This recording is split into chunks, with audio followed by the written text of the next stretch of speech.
आंदोलनकारी किसानों का साफ ये कहना है कि कृषि कानूनों को रद्द करने की मंशा केंद्र की सरकार की नहीं है और यही वजह की जो अब तक के प्रस्ताव किसानों को सरकार की तरफ से भेजे गए उनमें कृषि कानूनों को रद्द करने जैसा कुछ भी नहीं था।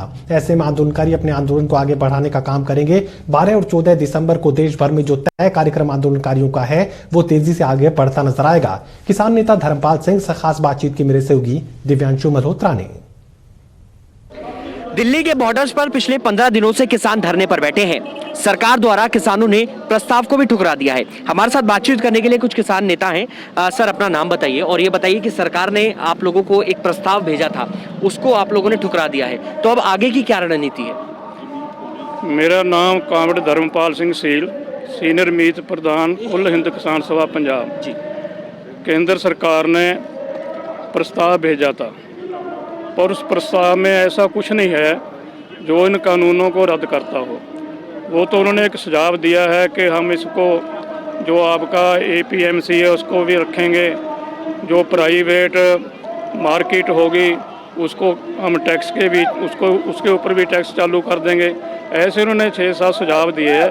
पर हमारी जो मीटिंग हुई उस दिन हमारी मीटिंग ने जो संयुक्त मोर्चे की मीटिंग भी हुई उसने मुकम्मल तौर पे उन सुझावों को, उन अमेंडमेंट्स को रद्द कर दिया है। हमारी मांग एक मांग है कि जब तक ये कानून रद्द नहीं होते, मुड़ से रद्द नहीं होते, जब तक हमारा कोई फैसला नहीं। कल केंद्रीय कृषि मंत्री का भी बयान सामने आया है। उन्होंने कहा है कि किसानों को उस प्रस्ताव पर एक बार फिर चर्चा करनी चाहिए और अपने आंदोलन को वापस लेना चाहिए। आपको लगता है कि आप दोबारा से उस प्रस्ताव पर चर्चा करेंगे कुछ, या फिर जो आप लोगों ने कहा है कि 12 और 14 तारीख को आंदोलन होगा देशव्यापी, उसी तरीके से आंदोलन रहेगा? देखो, उस प्रस्ताव के ऊपर चर्चा एक बार नहीं, उस प्रस्ताव के ऊपर 5 तारीख को भी चर्चा हुई, ठीक है, 6 तारीख को हुई, उससे पहले भी हुई, ठीक है। फिर उस पर हमने चर्चा, जो हमारी परसों मीटिंग थी संयुक्त मोर्चे की, उस पर भी चर्चा हुई।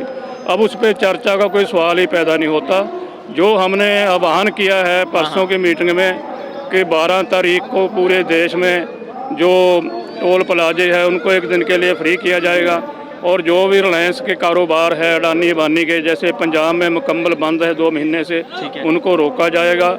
और 14 तारीख को पूरे देश में DC दफ्तर के सामने धरना प्रदर्शन करके एक ही मांग होगी हमारी कि जो भी लोग अभी घर में बैठे हैं, कम से कम घर में से एक आदमी जरूर इस पवित्र आंदोलन के बीच आके अपनी हाजिरी लगवाए। और वहाँ से एक ही मांग होगी DC के माध्यम से केंद्र सरकार से कि 3 कानून रद्द किए जाएं। इससे कम कोई समझौता नहीं होगा, क्योंकि ये देश के किसान के वजूद का सवाल है। ठीक है, हमारे को कोई शौक नहीं, यहाँ बैठे हैं 16 दिन से। ये देश के किसान के वजूद का सवाल है, उसकी होंद का सवाल है। अगर इस धरती पे से किसान की होंद खत्म हो गई, जो कारपोरेट घराने अनाज पैदा करेंगे वो पहले अपना मुनाफा तय करेंगे। जैसे आज भी आलू से अंकल चिप्स पड़ता है, आलू 2 रुपये किलो लेते हैं, अंकल चिप्स को 500 रुपये किलो में बेचते हैं। फिर वो अपना जो प्रोडक्ट है उसको पैकेटों में, पुड़ियों में बंद करके बेचेंगे, जिसके कारण हमारे देश में भूखमरी होगी। जो PDS है वो सिस्टम हमारा बिल्कुल तबाह हो जाएगा, क्योंकि इन्हों की ये नीति इसलिए इसको हथियाना चाह रहे हैं। इनको पता है कि आने वाले समय में उसको 5 साल लगे, 10 लगे, 20 लगे, अफगानिस्तान पाकिस्तान के राही अरब कंट्री के साथ ये जड़ा समझौता होना है, यहाँ का अनाज वहाँ बिकेगा, उसको अपनी मर्जी से बेचें। एक सवाल ये है कि क्या आप लोग दोबारा से कोई प्रस्ताव बनाने जा रहे हैं जो आप लोग सरकार को सौंपें और सरकार उस पर चर्चा करे, या फिर अब तक आपने कुछ? हमारा प्रस्ताव एक ही प्रस्ताव है कि कानून रद्द किए जाएं। चलिए, बहुत बहुत शुक्रिया। तो कुल मिला के सरकार ने जो प्रस्ताव किसान संगठनों को दिया था उस पर किसानों का साफ तौर से कहना है कि कई बार उस पर विचार किया गया लेकिन सहमति नहीं बनी और यही वजह है कि किसानों ने उस प्रस्ताव को ठुकरा दिया। जाहिर सी बात है, सरकार लगातार कह रही है कि आप को हमने जो प्रस्ताव भेजा है उस पर चर्चा कीजिए, लेकिन किसानों का साफ तौर से कहना है कि तीनों कानूनों को रद्द किया जाए, यही हमारा प्रस्ताव है। कैमरामैन मनोज कोहली के साथ दिव्यांशु मल्होत्रा, टोटल न्यूज, दिल्ली।